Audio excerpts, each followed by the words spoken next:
Mag-aaral na tayo ng Word of God at dahil meron pa tayong Lord's Table at maya-maya ay pupunta naman ang couples sa Prayer Mountain. Kanya, ihanda nyo na ang inyong mga Biblia, notebook at ballpen. Ating buksan sa Genesis chapter 2, verse 15. Ating tutunghayan sa Contemporary English Version, CEV. At bago natin basahin, ay hiling kong tumayo tayong lahat at bigyang galang natin ang pagbabasa ng Word. At bago din natin basahin, ay magandang nagpapahayag tayo ng blessing. Sabihin natin sa ating mga katabi, harap, likod, gilid, pagpapalain ka ng Panginoon. Yan. Amen. At matapos mabasa, please remain standing. Tayo naman ay hihingi sa Lord ng wisdom para matanggap nating lubos ang pagpapala. Okay, Genesis 2:15. Handa po, basa. The Lord God put the man in the Garden of Eden to take care of it and to look after it. Maraming salamat po, Panginoon. Ang gaganda ng mga mensahe ng awit. Ginamit mo ang mga composer, musicians, para ito'y mabuo. At nadala sa mga churches, buong mundo, kinakanta ang mga ito upang itaas ang iyong pangalan, papurihan ka, at ma-express ng iyong mga anak at maipahayag ang iyong kabutihan at gayon din ang mapasalamatan ka. Sa pagkakataong itong mag-aaral kami ng iyong salita, ay kami iyong ihanda sa pamamagitan, una sa lahat ng paglilinis ng banal mong dugo. Kami iyong patawarin at nang sa gayon walang maging hadlang. Ikaw ang aming maging guro. Bayaan mong banal mong Espiritong magturo sa anumang mga dapat naming matutunan nang sa gayon tanggapin namin ang pagpapala ng iyong banal na salita. Pakanin mo po kami at busugin, baguhin, at kung meron man sa aming kalagitnaan na hindi ka pa nakikilala bilang Panginoon tagapagligtas, ay maging daan po ito para sa kaligtasan at ang araw na ito'y maging araw ng kaligtasan. Kanya nga po, aming pinangahawakan ng pangako mo na kung ang salita mo'y na ipapangaral, ang pananampalataya'y nabubuo.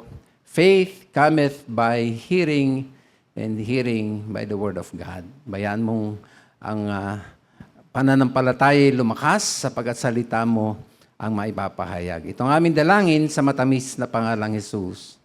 Amen. Thank you. Nakakaupo na kayo.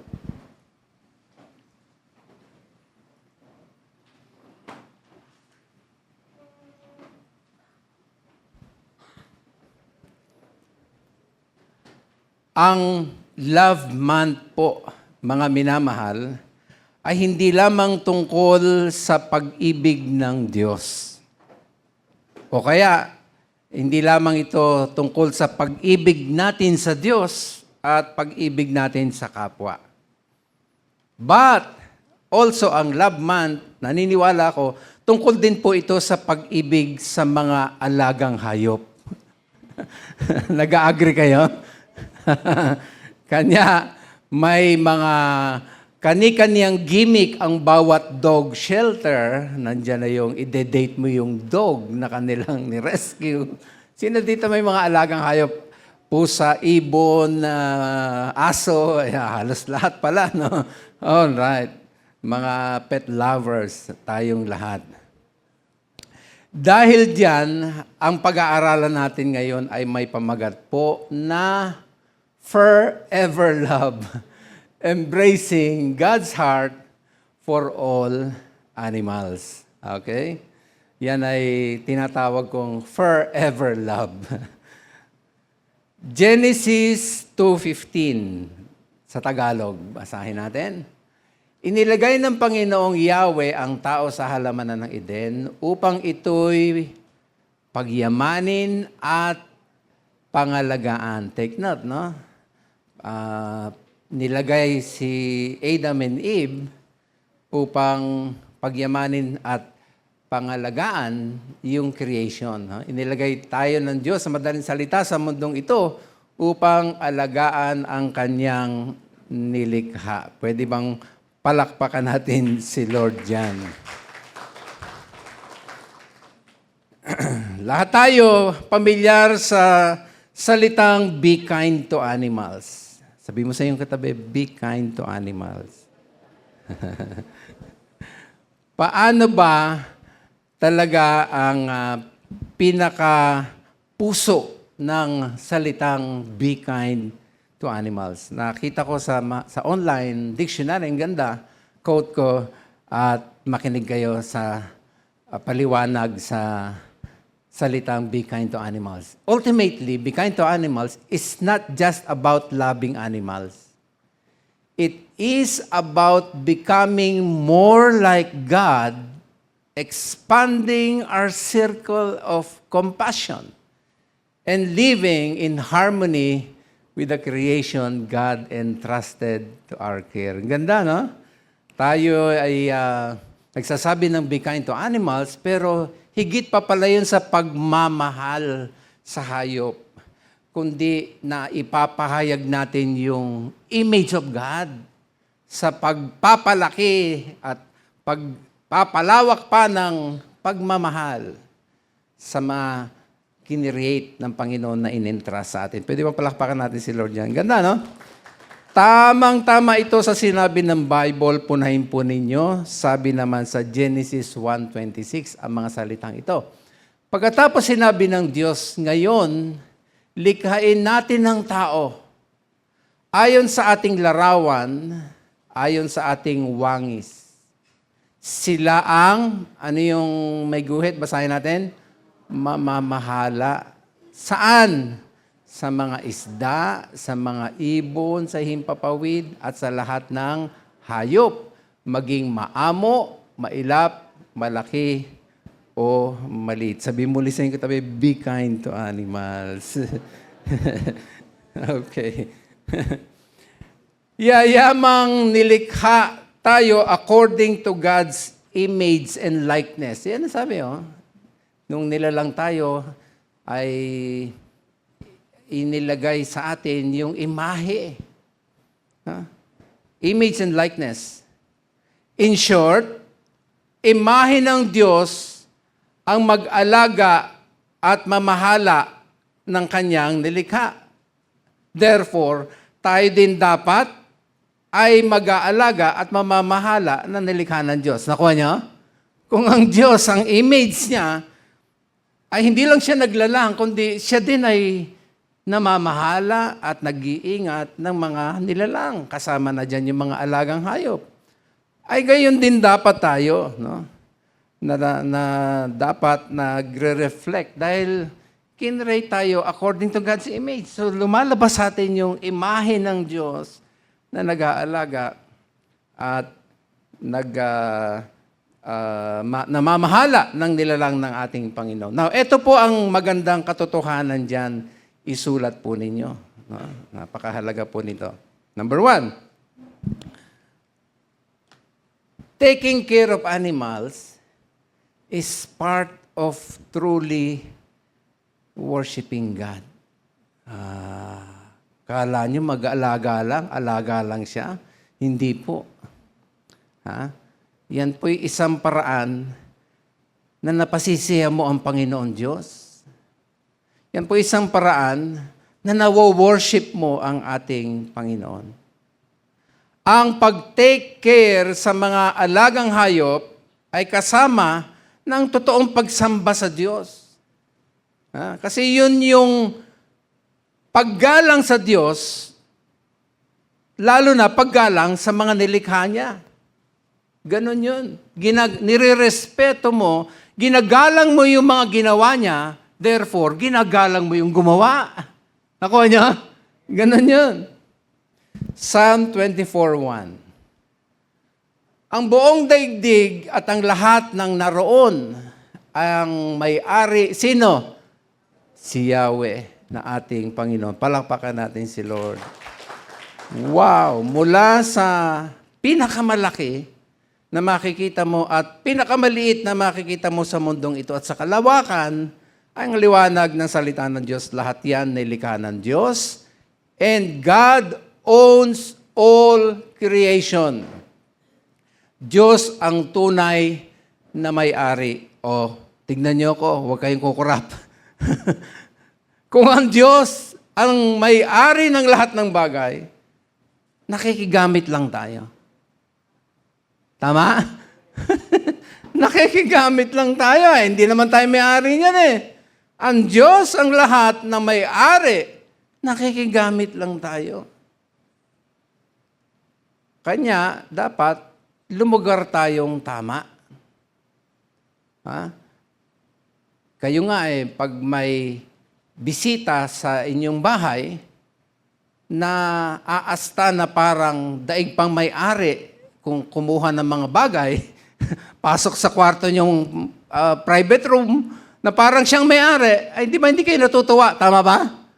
Ay si Lord lalo na kung siyang may-ari ng lahat ng bagay, dapat lumugar tayong tama at huwag tayong maging abuso. God as creator and owner must be respected. Amen? Dapat lang, ginagalang ang Diyos. Disrespect against creation is disrespect against God. Ganon yun. Pag hindi mo ginagalang ang nilalang ng Diyos, hindi mo ginagalang yung lumalang. Human beings are to take care yung mga nilalang ng Diyos. Yan ang binasa nating mga verses. Scripture reading at sa mga nagdaang talata. Tayo ay tagapangalaga. Sabi mo sa iyong katabi, tayo ay tagapangalaga. Balikan natin yung Genesis 1:26. Pagkatapos, sinabi ng Diyos, ngayon likhain natin ang tao ayon sa ating larawan, ayon sa ating wangis. Matapos na nalalang na tayo, ano yung kasunod? Sila ang mamamahala. Sila sa mga isda, sa mga ibon, sa himpapawid, at sa lahat ng hayop, maging maamo, mailap, malaki, maliit. Pwede ba? Palakpakan natin uli si Lord. So tayo daw ay mamamahala. Now, para lubos nating maunawaan ang salitang mamamahala, makinig kayo. Makinig. Alam niyo po ba na ang salitang mamamahala ay nagmula sa salitang bahala? At ang pinanggalingan ng salitang bahala ay galing sa salitang bathala. Konting Pilipino subject muna tayo ngayon. Okay? Alam niyo ba yan? Ganito po, makinig. Sa sinaunang Tagalog pala, bago Spanish colonization, naalala niyo ba na ang ating sinaunang alpabeto ay tinatawag na alibata o baybayin? Ano yan, pastor, na mga sinasabi mo? May nakaabot ba sa atin dito sa mga naunang alphabet, bago ABC, na ang una nating alphabet ay, na Tagalog ay alibata o baybayin? Sino nakaabot doon? Brother Justin, naasan ka na? Joke lang. Anyway, pagka pala, makinig, no? Pagka pala ini-spell yung bathala sa alibata, no? Nagdadrop na yung letter T. Kasi wika, lahat dapat ng consonant may kakambal na vowel. Kaya yung bathala nagiging bahala sa baybayin. Ito yan. Kung familiar kayo dun sa, yan ang dati nating alphabet. Baybayin, alibat. So yung bahala, yung bathala, no, nagiging bahala. Yan. Nandiyan pa kayo? Kung yung bahala nung araw, no, kaya yung bahala nung araw, ang ibig sabihin talaga nun, bathala. Marami sa panahon natin ngayon, ginagamit ang salitang bahala, iba na ang meaning. Tama ba? Kasi ang gamit na ng salitang bahala ngayon, nowadays, marami, ang ang mean ay parang suntok sa hangin. Nung panahon namin, dekada 80, huwag niyo sabihin na hindi na kayo nakaabot dyan. May kasabayan na ako dito siguro. No? Nung panahon namin, uso yung salitang bahala na gang. Nabot niyan? Okay, no? Na ang ibig sabihin, come what may, no? Whatever happens, happens. Pero sa ancient Tagalog pala, ang bahala ay tulad ng bathala na nangangalaga. Yun. Sample. Kapag sinabi ng magulang sa kanyang panganay dahil malapit na siya na mamatay, sasabihin niya, anak, ikaw nang bahala sa iyong mga kapatid. Hindi nun ibig sabihin na basta bahala ka na lang. Hindi yon. Ang mean nun, nung mga sinaon ng Tagalog, ang ibig sabihin nun, pag-aaralin mo siya, aalagaan mo siya, ipagtatanggol mo siya, yun ang salitang bahala. Dahil nga kadugtong siya, root word niya is bathala. Sa English, God. Bagamat ang mga sinaon ng Pilipino may kinikilalang ibang Diyos na ang tawag ay bathala. Pero generally speaking, ang tinutukoy sa salitang English at Tagalog na God is bathala. Okay? Pag sinabi mo sa iyong kapatid, akong bahala sa iyo, ang ibig nun sabihin, mamahalin kita, ipagtatanggol kita. Di ba ang ganda? Nandiyan pa ba kayo? Ayan ang Tagalog, no? Iba na kasi ngayon, pinaghalo-halo ng mga lingwahe. Yan, makinig, ang pinagmulan ng salitang pamamahala. Gagawin natin ng tao according sa ating wangis para sila mamamahala galing sa bathala. Kung paano si bathala namamahala, tayo na nilagyan ng imahe ng Diyos na mamamahala, dapat kung ano yung ginagawa ni bathala, parehas gagawin natin. Naintindihan natin? Yun. Ganun pala yun. Kanya pag sinabi ninyo, mga minamahal na mahal ko ang Panginoon Diyos, tapos wala kang pake, no? Kung sipain mo ang pusa. Nabalitaan niyo yung pulis na nanipa? Naalala niyo yan? Nabalitaan niyo? Ang dami ng balita ngayon, sunod-sunod, mga abuso, like yung kinakaladkad sa tricycle na aso. Nakita niyo yun? Nabalitaan niyo yun? Ako, sunod-sunod. Yung mga pinalo sa ulo na aso, na walang habas na pinalo at pinatay. Wow. Nakakalungkot. No? Sana maintindihan nila na tayo nilagay sa mundong ito para mamahala. Na gagawin natin yung ginagawa ng Diyos na iniingatan na alagaan ng kanya nilalang, ay dapat ganun. Kanya pag nag-aalaga kayo ng hayop, mga minamahal, it's a form of worship kasi nire-reflect nyo yung image of God. Amen po ba?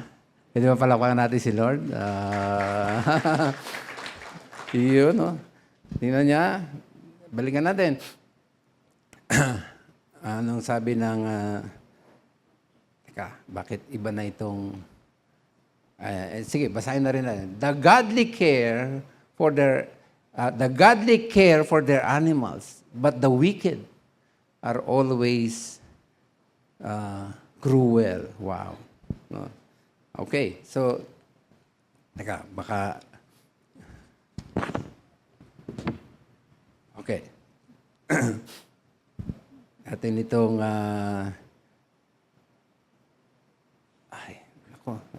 mali-mali na itong aking sequence. Anyway, tuloy tayo. Now, sabi ng Genesis 1:26, tayo daw mga tao ang mamamahala. So, ibig sabihin, mag-aalaga tulad ng ginagawa ng Diyos na lumikha. Okay?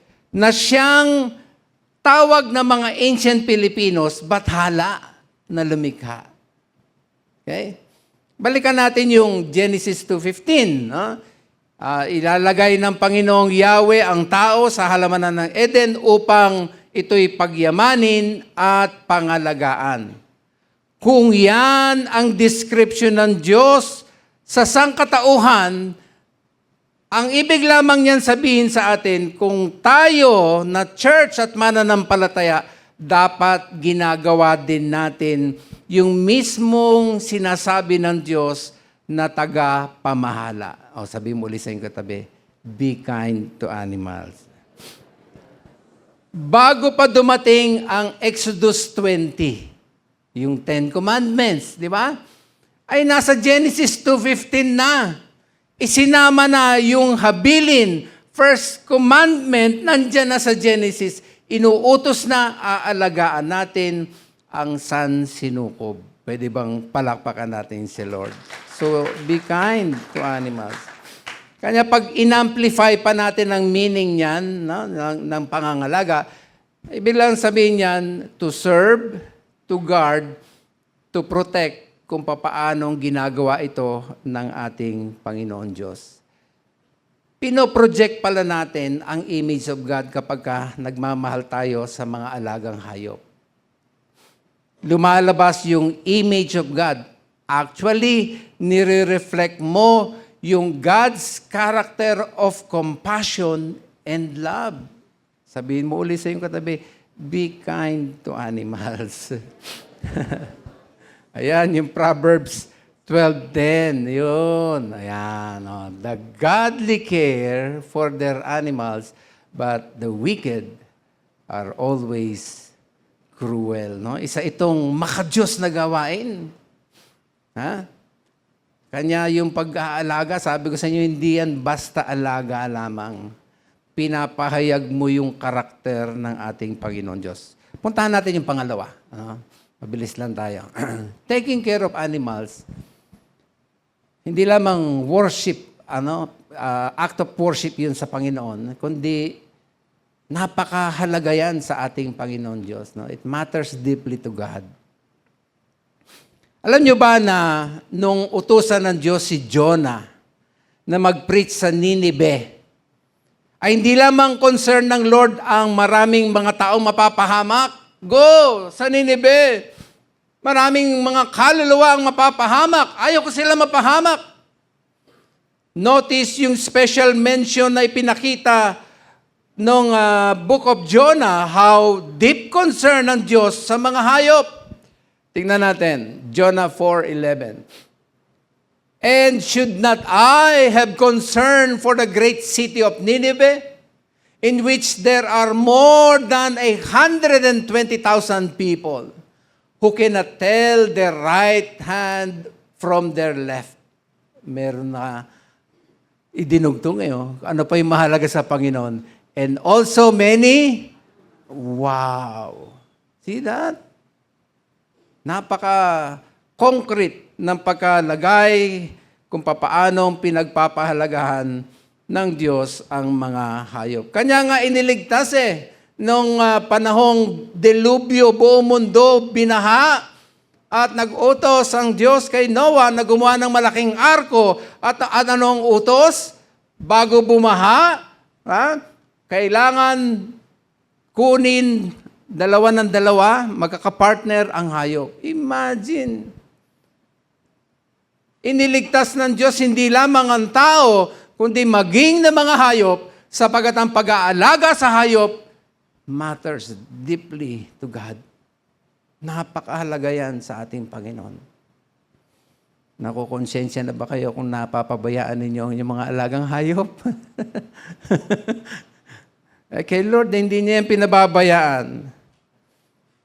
Aralin ninyo ang buong Biblia, makikita ninyo talagang God cares for animal. Number 1, pinapakain niya ang mga hayop. Kung daming talata niyan. Sample, Psalm 147 verse 9, He gives food to the wild animals and feeds the young ravens when they cry. Wow! Mga ibon, sabi ni Jesus, hindi nagtatrabaho eh. Tama ba? Pero, pinapakain ng aking Ama sa langit. Pwede ba palakpakan natin si Lord dyan? Pangalawa, makita ninyo, God watches over them. Binabantayan sila ng ating Panginoon Diyos. Matthew 10:29, sabi ng ating Panginoong Hesus, what is the price of 2 sparrows? 1 copper coin, but not a single sparrow can fall to the ground without your Father knowing it. Walang babagsak sa kamay ng tao na ibon at mamamatay nang hindi nakita at hindi pinahintulutan ng ating Diyos. God cares for the animals, mga kapatid. Pamilyar po ba kayo sa mountain goat? Yung mga kambing na hindi pinalaki ng mga tao, kundi lumaki at dumami sa bundok nang walang nag-aalagang tao. Familiar ba kayo doon? Familiar kayo dito sa picture na. May nakita ba kayo mga tuldok-tuldok? Dam yan, pero may mga nakasabit na mga kambing. Ayan. Kaya nilang umakyat, no? Kaya nilang makapanatiling nakatindig kahit matarik, mataas, slant. Halos patayo na yan, no? Ilang degrees yan. No? Wow! Amazing. Alam ba ninyong binigyan sila ng Diyos ng kakayanan, yan ang top view.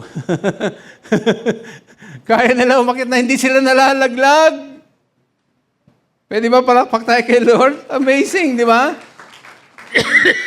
God has given them special and unique abilities na nakakatayo, nakakatindig, nakakaakyat, kahit yan ay matarik, mataas, at delikado. Amazing kung paano sila binabantayan ng ating Diyos. Lalo na sa bundok. Lumalaki yan sa bundok. Mountain goat nga eh.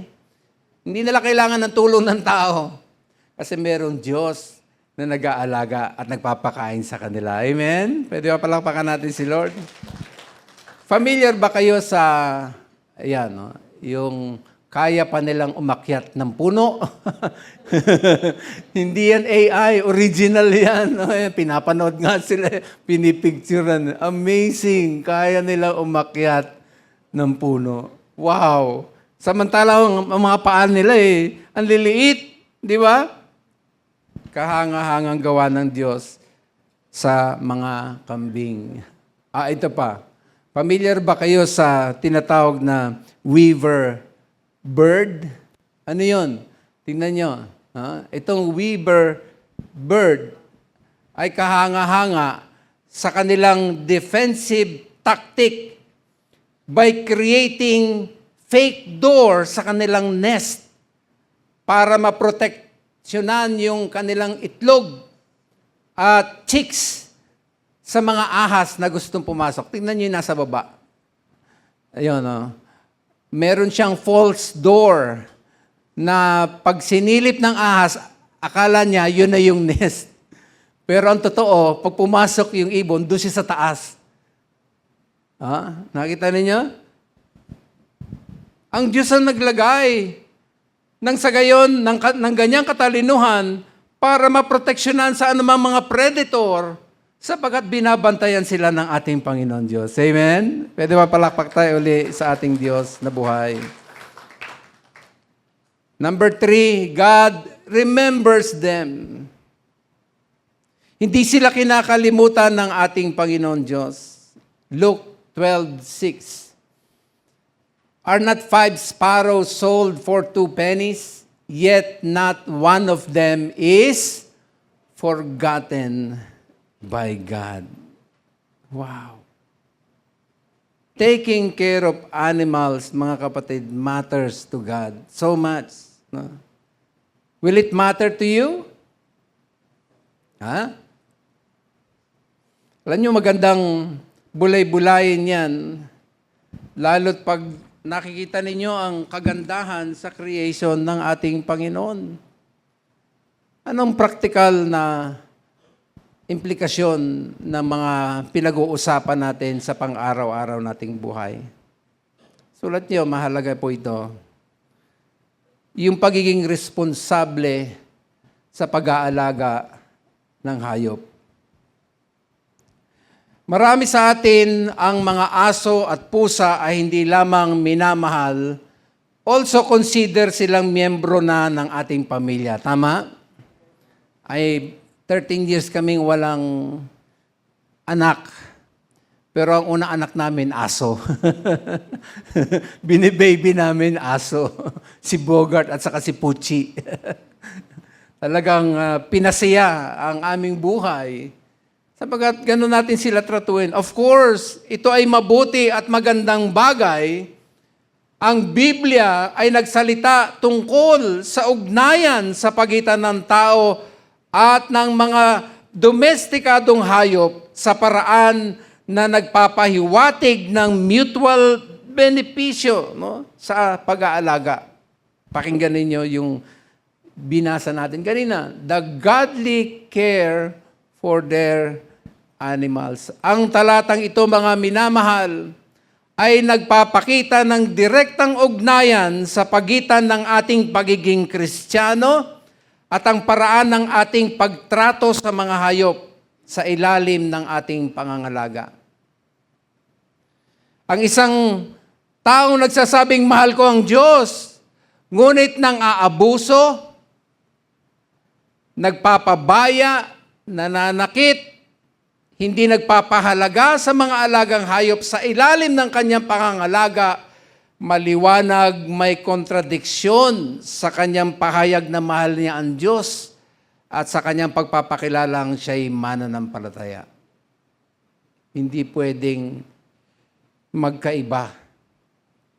Tandaan ninyo, accountable pa rin tayo sa Diyos for how we treat His creation.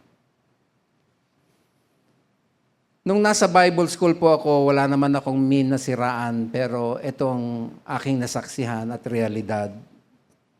Nasa Bible school po ako, may 2 senior student na tinitingala ko sapagkat mga senior na. However, napapaisip ako at napapatanong palagi kasi pag may nakikita silang pusa sa loob ng aming Bible school, unahan silang 2 kumukuha ng air gun at binabaril ang pusa. Bible school. Ha? Nag-aaral magpastor. Alula ako, sabi ko, ba't ganito ang ginagawa dito? Tama ba yung napasok ko? Di ba? Tapos pag napatay, sumisigaw na parang nanalo sa loto, matagumpay! Na nagtatawanan dahil napatay ang pusa.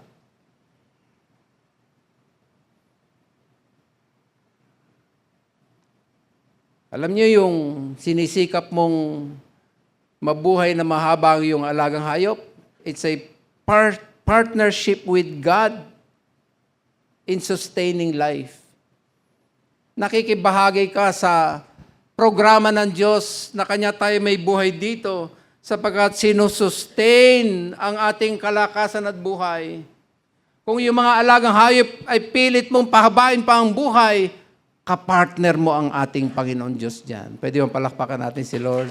Sabihin mo sa iyong katabi, be kind to animals. Sabi ng isa, bayaan mo na mamatay para... Wag. Huh? Dapat tayo mga mananampalataya na nag-aalaga ng hayop, nire-reflect natin dapat yung God's character of compassion and love. Kung sila ay pinapakain, binabantayan, inaalaala ng ating Panginoon Diyos, dapat lang tayong mga so-called anak ng Diyos ay maging behikulo ng Panginoon, maging daluyan ng Panginoon.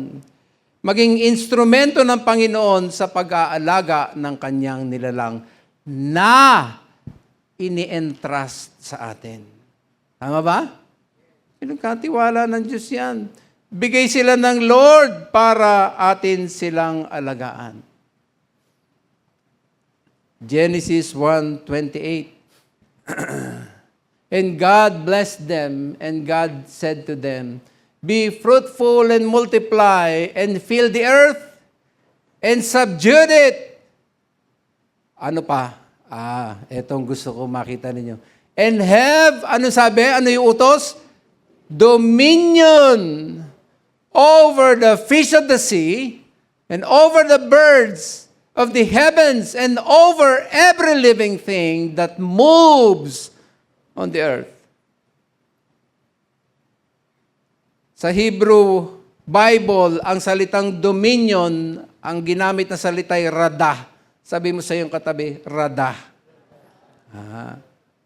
This word appears throughout the Old Testament, and listen, its usage consistently implies responsible authority rather than exploitative control. Mga minamahal, sila ay inaalagaan. Sila ay minamahal. At naniniwala po ako na sila ay ipinapanalangin din. Do you agree? Yes. Alam niyo, pag nakita ng Panginoon Diyos ang puso ninyo, ay katulad ng puso ng Diyos. Capture niyo yung pag-ibig ng Diyos sa mga hayop. Itong sabi ng Deuteronomy 22:6 and 7. If you come across a bird's nest beside the road, either in a tree or on the ground, and the mother is sitting on the young or on the eggs, do not take the mother with the young. Huwag mo ilalayo yung nanay doon sa kanyang itlog. Verse 7. You may take the young, but be sure to let the mother go. I like this part. You may go. Pwede ba sabay-sabay natin basahin? Ready? Go. So that it may go well with you, and you may have... Wow! Pwede ba palapakan natin si Lord? Hindi ka lang basta pagpapalain, ikaw mismo'y makakaranas ng pagkalinga, pag-iingat ng ating Diyos na dakila. Minamahal mo yung ginawa ko, mamahalin din kita. Wow. Isa pang praktikal na dapat nating matutunan sa ating pag-aaral, ang pag-aalaga at pagmamahal di lamang spiritual na benepisyo sa ating buhay, but also nagtuturo ito sa mga susunod na henerasyon. Isa siyang paraan ng magandang value na maisasalin sa mga anak, apo, sa pamamagitan ng pagiging modelo ng compassionate treatment sa mga alagang hayop. Sabihin mo ulit sa iyong katabi, be kind to animal. Di ba? Isa itong malaking impluensya ng pagrespeto sa mga alagang hayop na ipinagkaloob ng Diyos sa atin. Nalulungkot talaga ako, sunod-sunod, linggo lang ang pagitan. Sari-saring pag-aabuso sa mga alagang hayop ang nababalitaan natin. Di ba? Ay kung tayo na nagpapakilalang mananampalataya ay nakikita ng mga malilit na bata kung paano natin tratuhin ang mga nilalang ng Diyos na siyang ipinagkatiwala sa atin, isa ding malaking encouragement ito sa kanila, yung pet care responsibilities. Who knows, ay maging daan ito ng career choice ng mga kabataan. Isang araw gusto ko maging veterinaryo. Wow! isang doktor ng mga hayop. Who knows? Na ikay makaka-encourage sa iyong pagmamahal sa hayop, pag-aalaga sa mga kabataan na i-aspire nila isang araw. Gusto kong makagawa ng batas na mag-iingat sa mga hayop. Hindi mo alam kung anong pwedeng gawin ng Diyos. Dahil ikay nagpapakita ng responsible na pag-aalaga sa mga nilalang ng Diyos. Mga minamahal, ang mga ito'y simpleng pag-aaral, ngunit sabi ko nga kanina, ang love month hindi lang tungkol sa pagmamahal sa Diyos. Ang love month hindi lamang tungkol sa pagmamahal sa kapwa. Ang love month, naniniwala ko, ay tungkol din sa pagmamahal sa mga alagang hayop na ipinagkatiwala ng Diyos sa atin. Na ipananalangin nyo na ba ang inyong mga alagang hayop? Na huwag sila magkakasakit, kumaba pa ang kanilang mga buhay. Sila'y patuloy magbigay kasiyahan, kasiglahan sa atin. Alam niyo ba kung bakit ang mga presidente ng Amerika ay may alagang hayop? Alam niyo kung bakit? Kasi nakakaalis yun ng stress sa kanilang buhay dahil ang maging presidente ng isang bansa, napakahirap, dami mong iniisip. But because meron sila naaakap, na alagang hayop, nakakausap. Pinakausap niyo yung mga alagang hayop. Enjoy natin ang creation ng Lord. Alam niyo, may isa pang gusto kong dalhin sa inyo sa aking pagwawakas. Na ang mga hayop na ito ay mensahe ng Diyos sa ating lahat. Na kung sila ay talagang deeply matters to God, pinapakain, binabantayan, hindi kinakalimutan. Alam ba ninyo, sabi ni Jesus, mas higit pa tayo sa kanila sapagkat tayo'y higit na minamahal ng ating Ama. Amen? Siguro, problema mo pagkain, pambili ng pagkain. Kung yung ibon, hindi pinababayaan ng Diyos, hindi naman nagtatrabaho eh. Higit tayong hindi pababayaan ng Panginoon. Guro, nasa panganib ang iyong mga trabaho, galawan, ay tandaan natin, ang Diyos natin nakatingin, nagbabantay, nag-iingat. Kung yung mga hayop, hindi niya binababayaan, walang babagsak na ibon sa lupa nang hindi pinahintulot ng Diyos, ay higit pa tayo na binabantayan ng ating Panginoon. At higit sa lahat, hindi tayo kinakalimutan ng ating Panginoon. Amen? Pagtiwalaan lang natin siya. Tayo na tayong lahat. I will request worship leader para pangunahan tayo sa awit.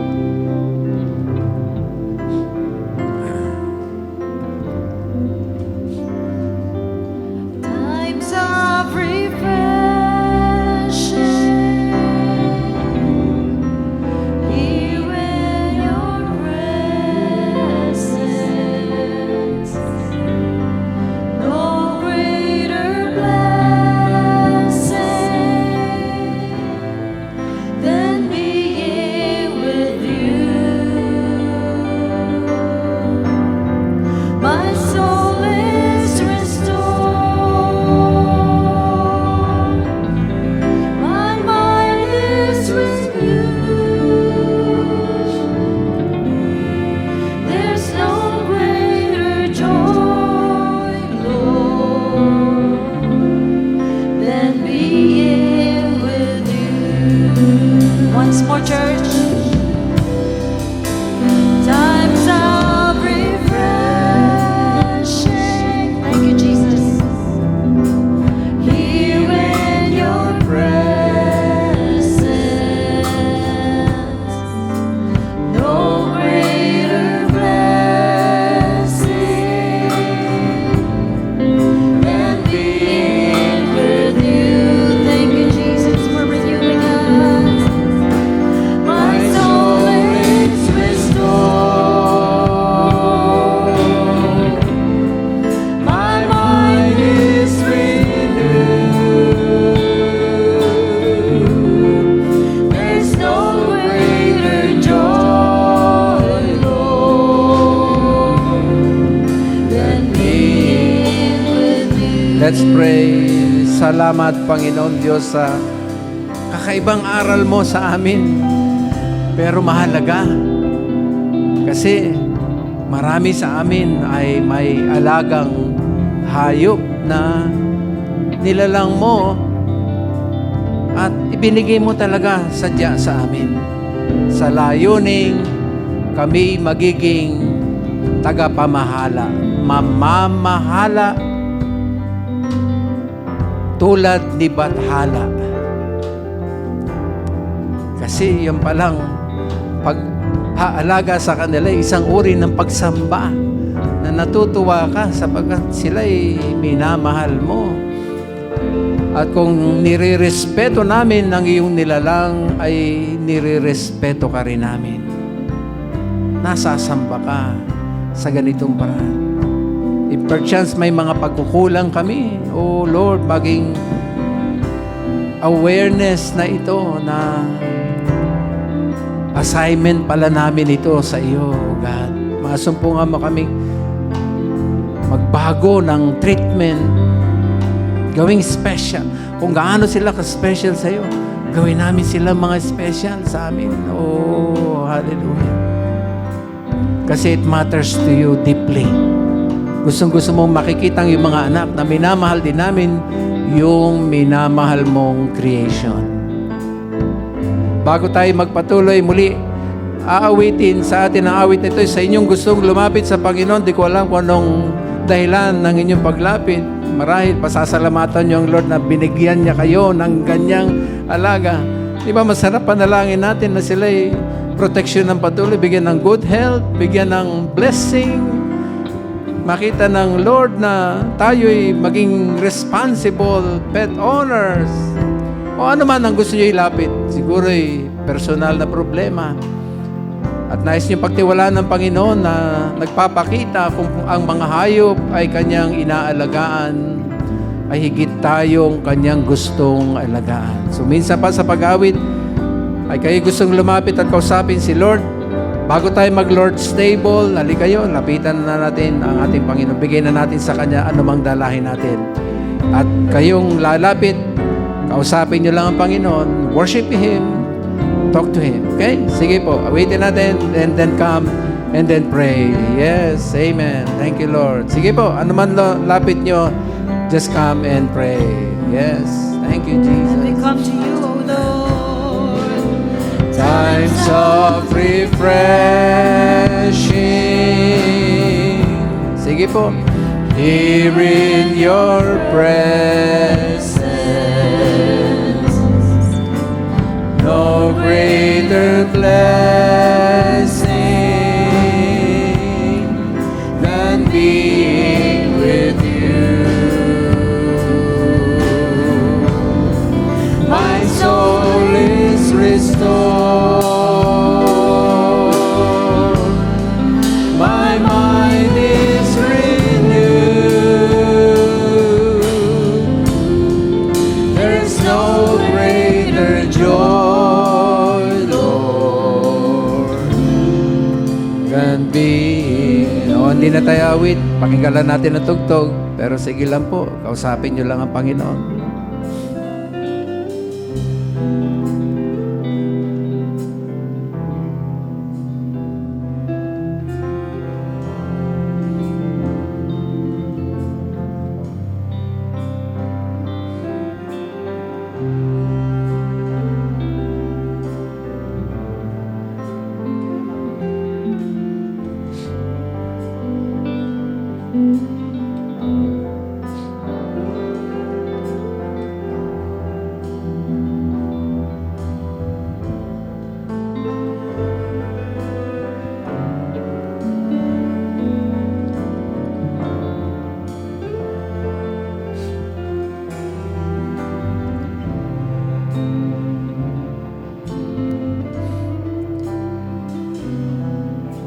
Panginoon, maraming salamat sapagkat kayo ang unang nagmahal sa amin para matutunan namin at maranasan yung pagmamahal na nanggagaling sa iyo.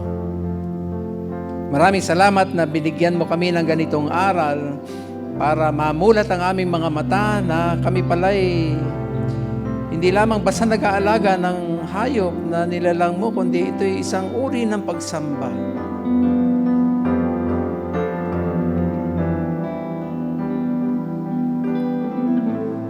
Mag-create nawa ang mga aral na ito ng kakaibang treatment. Meron ka nilagay sa amin. At dito'y makita mong tama ang paraan ng aming pag-handle sa ibinigay mong mga alagang hayop sa amin. Turuan mo pa kami, Panginoon, na maging matapat, hindi lamang sa iyo, kundi sa mga panuntunan mo, at maunawaan namin yung mga pribileyo tungkol sa pagiging anak na tagapangalaga ng iyong nilalang. Teach us, Lord, to worship you, to know you more, yung word mo, lalo na yung pagiging isang custodian o caretaker ng iyong creation. Narito ang mga anak mo, may mga inilapit sa iyo. At anuman po ang mga bagay na ito'y hawakan mo na, ibsan mo na, payapain mo na, katagpuin mo na, akapin mo na, Lord. Prepare mo kami sa Lord's table. Gusto ka naming patuloy masamba sa pag-alaala, sa pagmamahal na ginawa mo sa amin doon sa krus ng Kalbaryo na ikay nasugatan, namatay, nilibing, ngunit nabuhay na maguli. Sa pagsambang ito ay ikaw ang madakila maging sa mga handog na buhay na lumapit sa iyo. Sa pangalang Hesus, ito ang aming dalangin. Amen. Amen.